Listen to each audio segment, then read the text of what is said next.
Hello, good evening, everybody. Welcome to Paris Blockchain Summit. This is DeFi, Alternatives for Financial Services. My name is John Orthwein. I'm with IAM Innovation Lab in Switzerland, and we help asset managers and investment managers integrate blockchain technology and other technologies. I'm joined today by Carolyn Reckhow, who is with Keep, Bartek Kiepuszewski, who's with MakerDAO, and Zoe Adamovicz, who is from Neufund. Welcome, everybody. Thank you. Let's start out by maybe each of you just giving a quick introduction for yourselves. Carolyn, go ahead. Sure.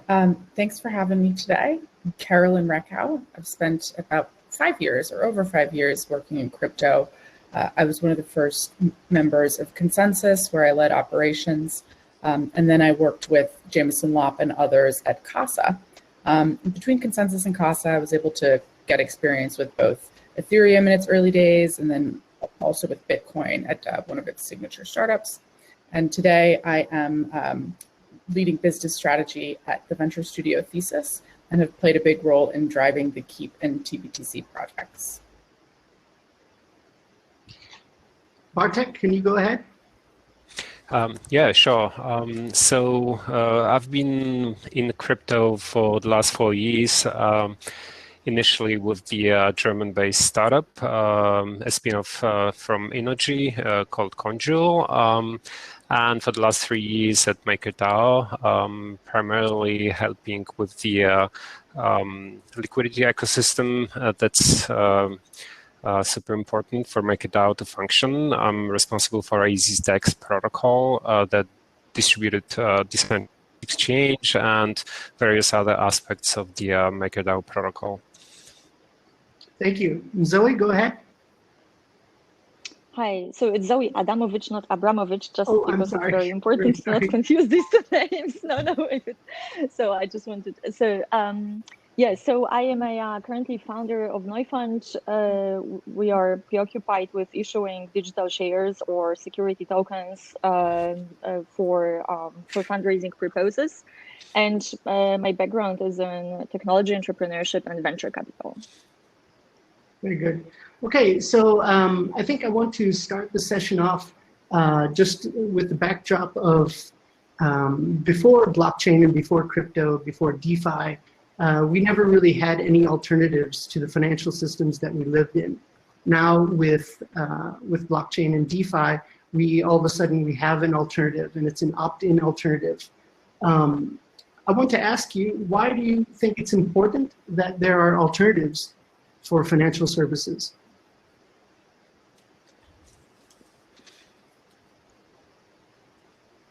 Zoe, go ahead. Okay, I feel called out, you know, I guess it depends what financial services we're talking about, but maybe I will tell you a little bit what we are doing and why we are thinking that this is important. So as I said, we are preoccupied with helping companies, you know, fundraise essentially. So, you know, kind of optimizing a little bit the way getting money for your project or your company or your innovation is happening in general, right, in the world.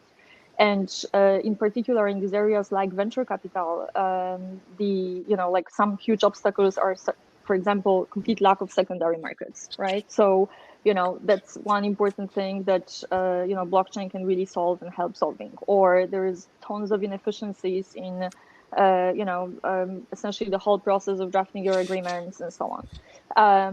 So that's one part, but this is kind of very tangible and very practical. A little bit on the kind of bigger picture level, I would say that, you know, what I am really obsessed about is financial inclusion. And I do not mean by that financial inclusion as in, you know, not only financial inclusion as in letting people who are unbanked at all being banked. That's very important. I completely agree with this. But I think that we don't have to look so far away from Europe to realize that there's a lot of financial exclusion going on. And if you're looking at entrepreneurship, innovation, technology entrepreneurship, then right there, you know, in the richest countries in Europe, there is already a lot of exclusion, you know, on even from even for like very banked people and very financially literate people. So for example, fundraising is super hyper local, right? So in Europe, you really have to be in London or you have to be in Berlin to get your innovation funded. And if you are outside of venture capital, if you are somewhere within this SME, what we call area, then you need to then banks essentially will not give you a loan for anything that's innovative unless you give your house as a collateral or your personal belongings. And you kind of you're condemned to fundraising from friends and family, so it's again super network dependent. I'm not saying even anything about how rich you have to be even be allowed to own any shares in any company or participate in any project, right? I mean, as you guys know, there's these massive regulatory obstacles, essentially saying that if you are rich, you can get richer, but if you don't have 100,000 euro, you are not allowed to enter the game. Right. So, those are some areas where blockchain can really be super helpful, and that's what we're excited about, and that's where I see a massive need right there to solve.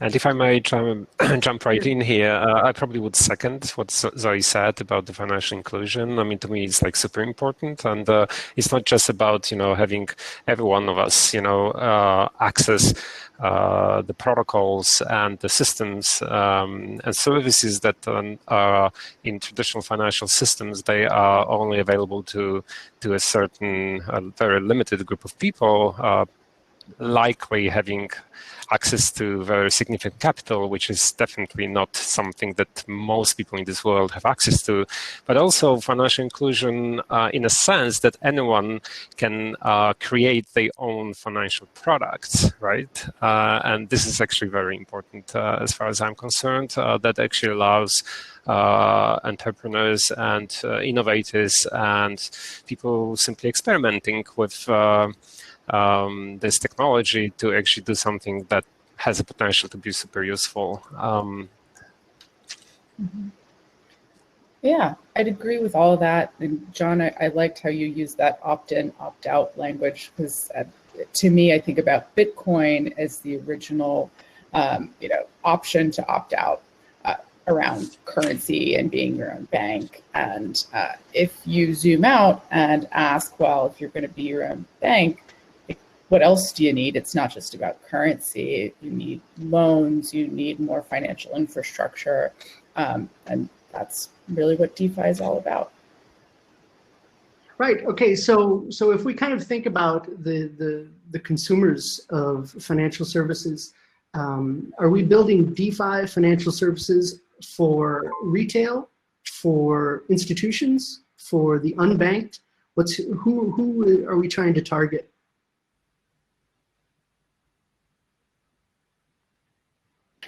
Well, all of these, right? I suppose. Who do you think can benefit most from that?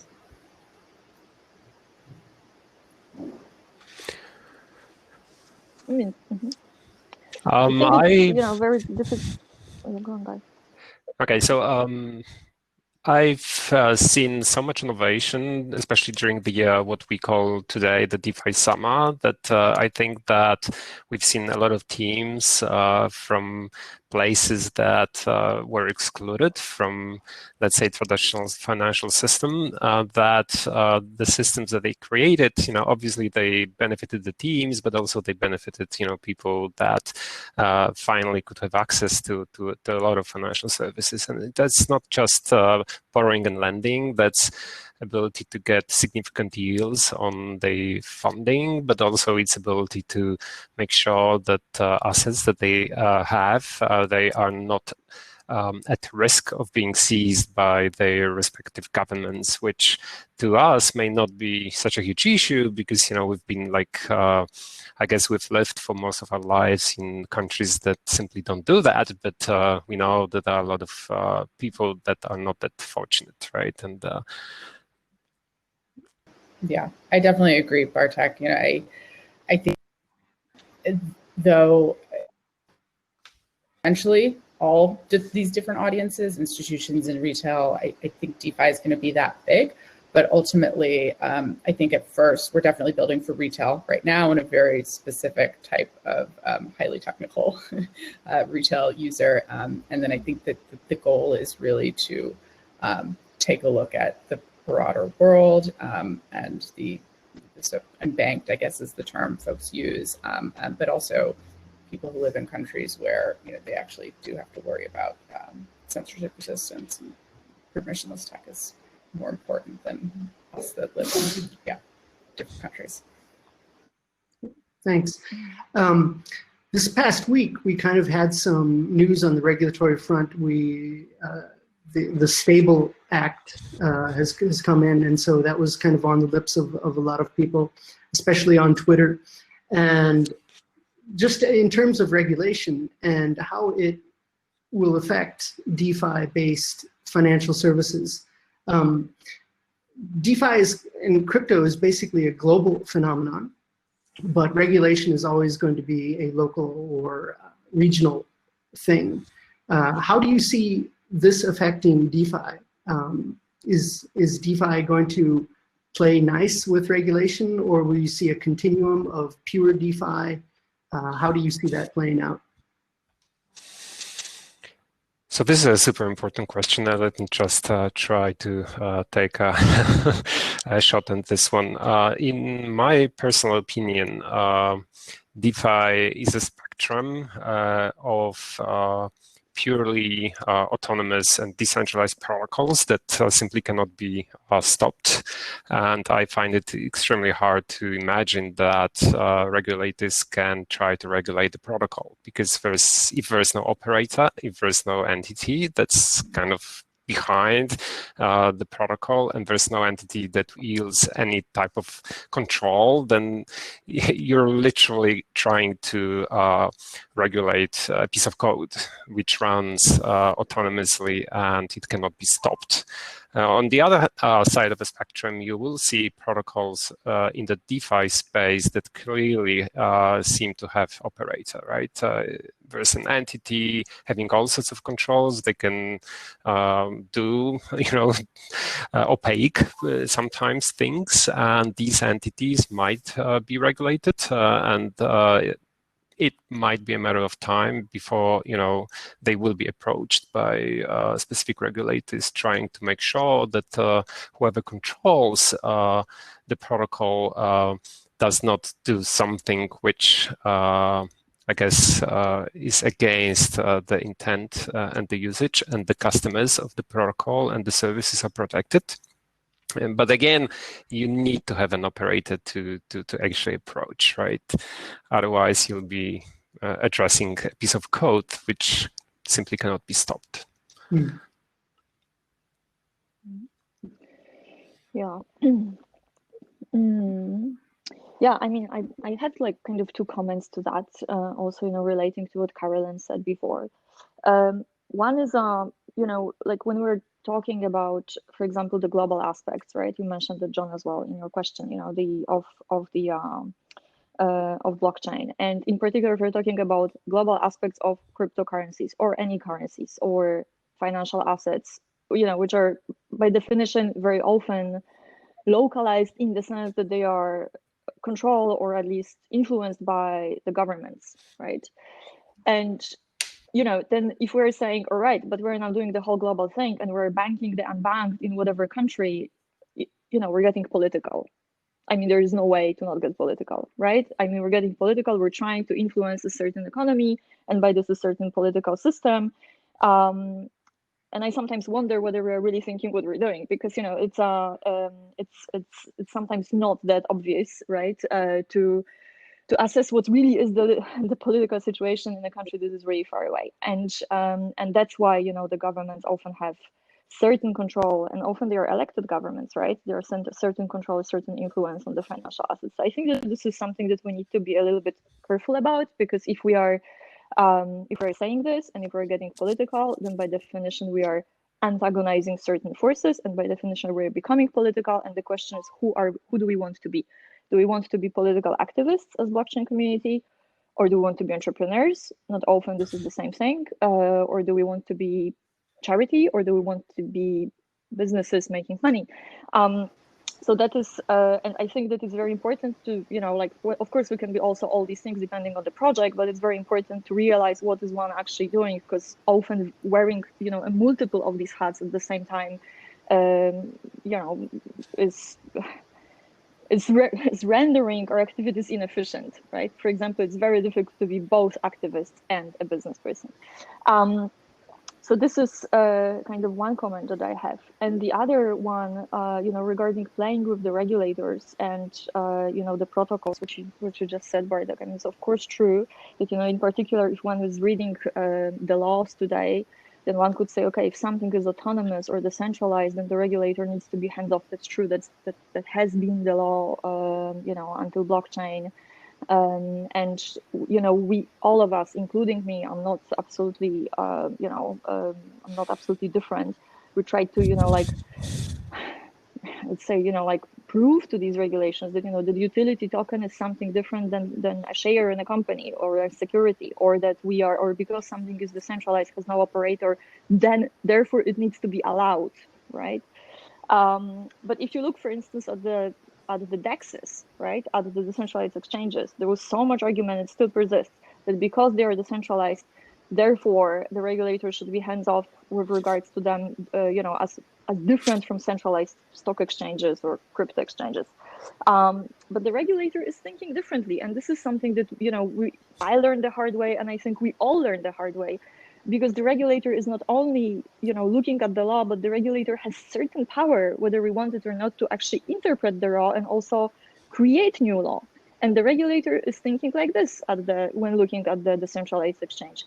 Is the consumer at risk? If the consumer is at the same risk, with the centralized exchange as the consumer is at risk with a regular stock exchange, the risk is the same, and therefore the regulator will stand on its ear and teeth and dance around and will for sure somehow make it so difficult that we're going to end up with a tool or a project that's going to be limited, for example, to just cryptocurrencies, and we're going to remain in our bubble. And we'll never get into this real assets area, and we'll never be able to bank the unbanked, because we'll have to create a parallel wall for them and also make sure that all these unbanked are actually using cryptocurrencies and don't care about euro anymore. I mean, imagine how huge of a project it is. I don't think we're able to do that. So that's very difficult. That's right.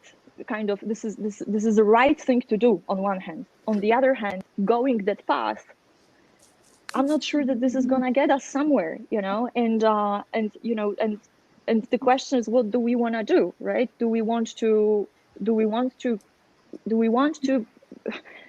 only want to be real when we achieve this idealistic world, or are we ready to compromise a little bit and say, okay, today we play nice with the regulators, or today we do become a little centralized, or do we get these damnable licenses that we know for sure that they are not applicable to what we are doing, because they just kind of logically make no sense, but we take them just to make everyone feel comfortable, and through this we make a little step forward towards banking these unbanked. And we may be changing this world a little bit step by step. That's the kind of entrepreneurial approach. And maybe that's really the approach of like, okay, we really want to bring this to the world that doesn't understand it. What are the real practical projects that are going to get that to the world? What are the words we're going to use to make ourselves approachable and kind of user-friendly and regulator-friendly and reality-friendly?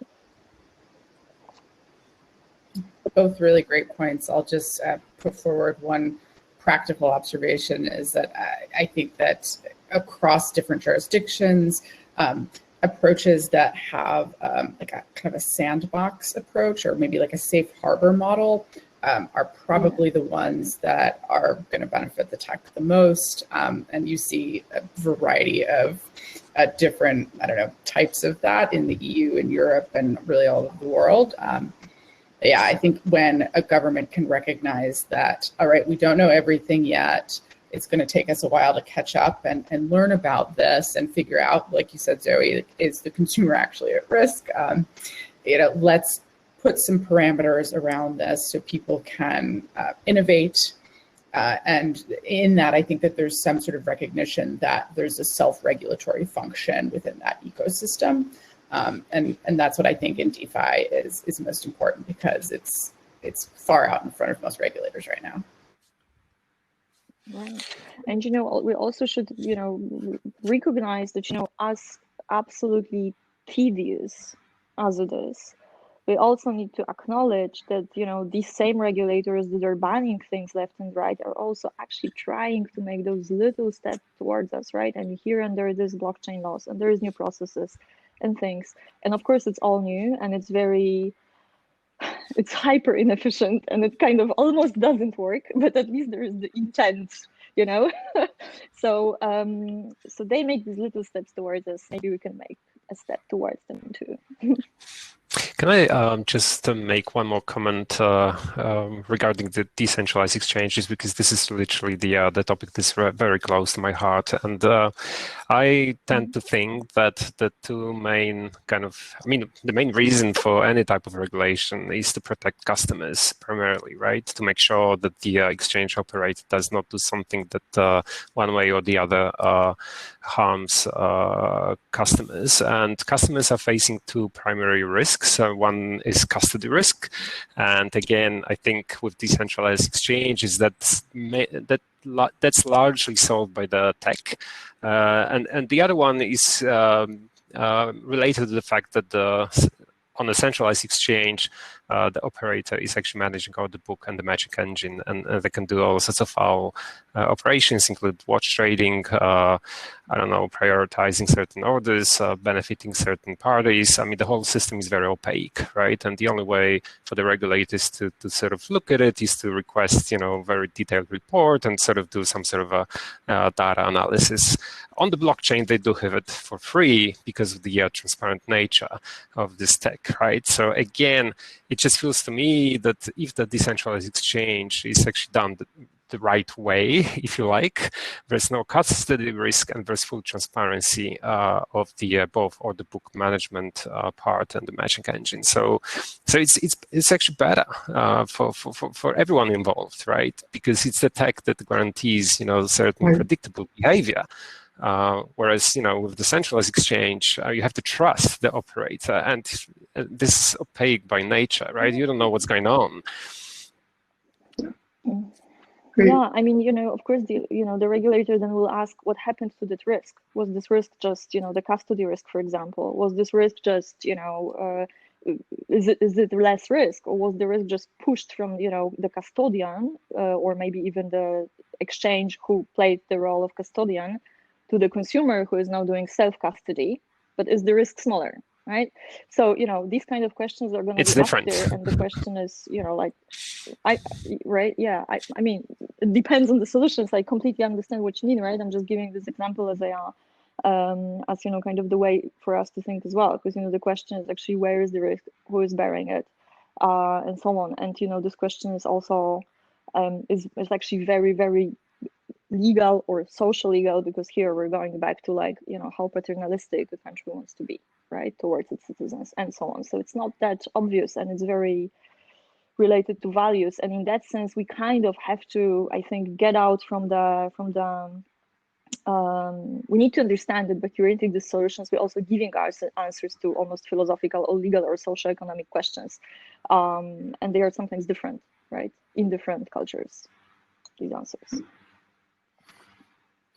Great. How do you guys see DeFi financial services competing with the legacy world? Perhaps not now in volume, but soon, especially as people start to become interested in these incredible rates that are offered for savings and whatnot. And also, how do you see the demographic shift that's happening, where wealth is going to be coming into the hands of a lot of people who are becoming, or already are, extremely comfortable with the digital world and consuming their financial services on, for example, a mobile phone and such.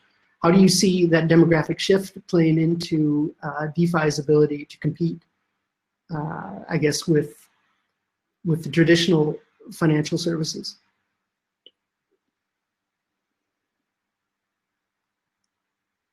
I think it's a very interesting question. Most of the time when we're asked about DeFi, it's sort of taking a look at centralized services around crypto versus the decentralized ones. And think usually the answer there is something around, they both have their advantages and disadvantages, and they're serving different types of users, and you can definitely extrapolate that to traditional finance as well.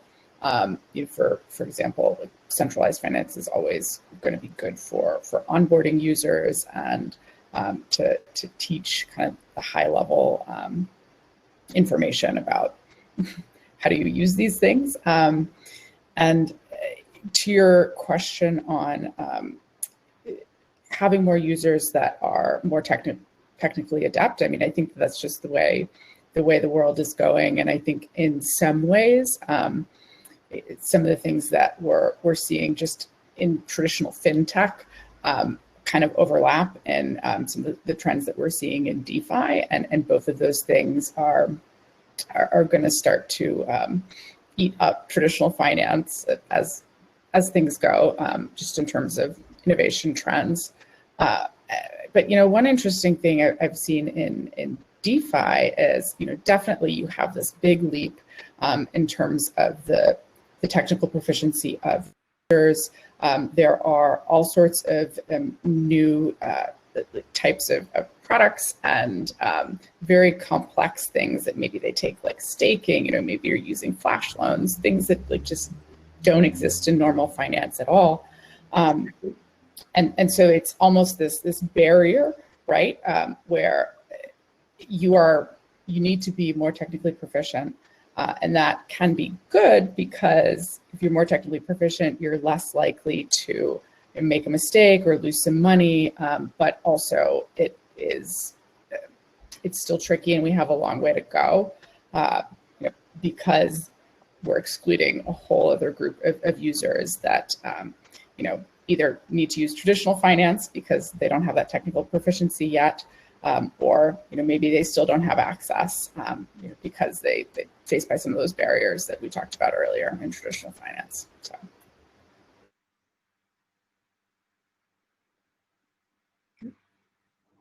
So in my opinion, I mean, we're gonna really experience a significant shift in both demographics and in different age groups, and also, and more importantly, even geographical locations, right? I mean, Carolyn mentioned flash loans. I mean, this is a great example of something that's literally it's impossible to do in a traditional finance, and this by itself suddenly allows anyone in the world, and literally everyone, right? Like no exclusion whatsoever. Everyone who's got access to internet to do very sophisticated arbitrage between different liquidity pools without having access to significant capital and with no risk, because you can do atomic arbitrage on different exchanges as long as they are available online, right, on chain. So this is just something that allowed a lot of people who otherwise would, I'm not even sure what they would be doing, but these people actually made their full-time job and work, I guess, to build such infrastructure, and they are now part of a very broad community. And yes, I agree. I mean, you need to be extremely IT savvy. So almost by definition, you're now thinking about younger people who are sort of, for them, this is a very natural environment, right? But I think that we're seeing more and more people who don't seem to have a lot of need for traditional finance, which right? I mean, if you want to live bankless life, you can these days. You can have a, like a payment card. You can have self-hosted wallet. You can have a smart contract that, is set up such a way that your family have access to your funds and whatnot with the spending limits. Everything's on chain. Everything is like transparent.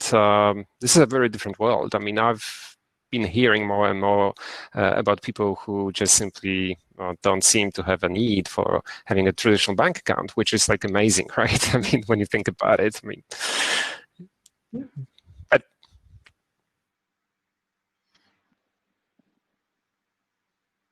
Zoe, do you have anything to add on that? No, I think everything has been said almost. Yeah. Okay, great.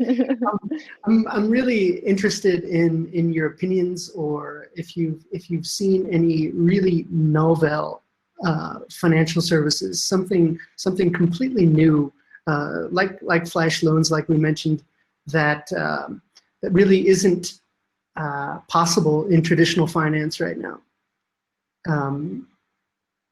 Any comments on that?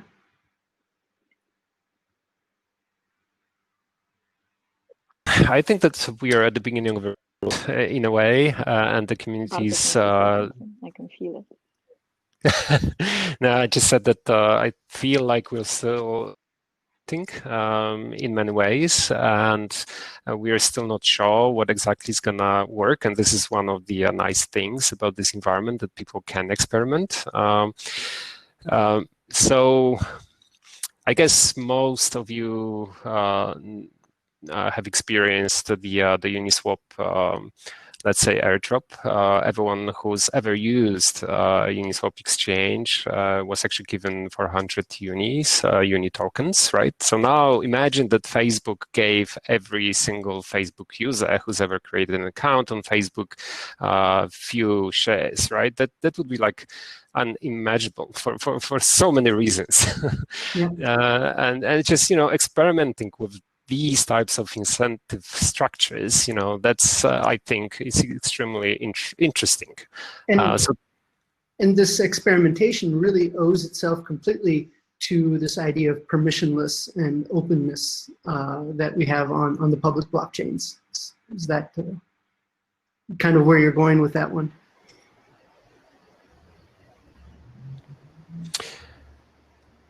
Nobody is excluded, right? There's no blacklist or a whitelist or anything like that. I mean, all those permissioned environments, this is the realm of the traditional finance. And this is something that really worries me, especially when we think about digital securities and whatnot, because, they all seem to have the concept of a whitelist, right? And suddenly we're trying to emulate the traditional finance on a blockchain, which I'm not really sure if that's ever going to work.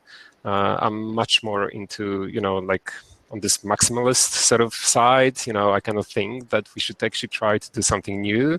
And the worry is that by doing so, we might actually disintermediate, a couple of institutions, right? That suddenly are not that needed anymore, because, a lot of work is actually done by the tech, by the smart contracts, and by the blockchain layer itself. So I'm not really sure, how these institutions will respond. But this is, in my opinion, in many respects, is a threat to their traditional business. Yeah. Mm-hmm. Yeah, it's been really interesting to see, really past 6 months, past year, what DeFi has come up with. I think the yield farm that started this summer has definitely produced some interesting things. Like flash loans, of course, are part of it. But one of the most interesting points is that DeFi is really about like creating these modular components of a financial system, and some of those components definitely echo the traditional system. Some of those components are like brand new, and we get to move really fast and break things sometimes. Hopefully not all, but try them out and figure out what works and what doesn't. Some interesting things, like for example, the whole ecosystem around urine finance is very interesting. That takes in the modularized financial concept, where you can quickly shift your portfolio strategy. And Bartek, back to what you said, I think that pointing out innovations in governance tokens and how these protocols are governed by the users themselves in this bottom-up way, that is actually one of the more interesting and definitely sets it apart from the traditional financial system. And I think that'll be the starting point for a lot of interesting innovations we'll see in the next year. Thanks, Carolyn. Okay, we've got about 2 minutes left. One last question here. Do people care about, need, or want DeFi-based financial services? depends who you're asking, right? Like we said before, I mean, I think that DeFi gave a lot of people access to financial services that they've never had access to before. So they do care. I mean, they have to care for sure, right? For people that have no problems accessing financial services for whatever reason, for them, DeFi may not be as interesting, at least not now yet, because there's not enough liquidity. It's still super small compared to traditional finance, but we all hope that that's going to change in the coming years. Mm-hmm. I think it depends on the real question is who cares about if something's decentralized or not. And yeah, agree with Bartek. If you're in a place where you don't have access to services, definitely decentralization matters. But if you do, it's more a question of, okay, well, what more interesting thing might be happening over there in that ecosystem.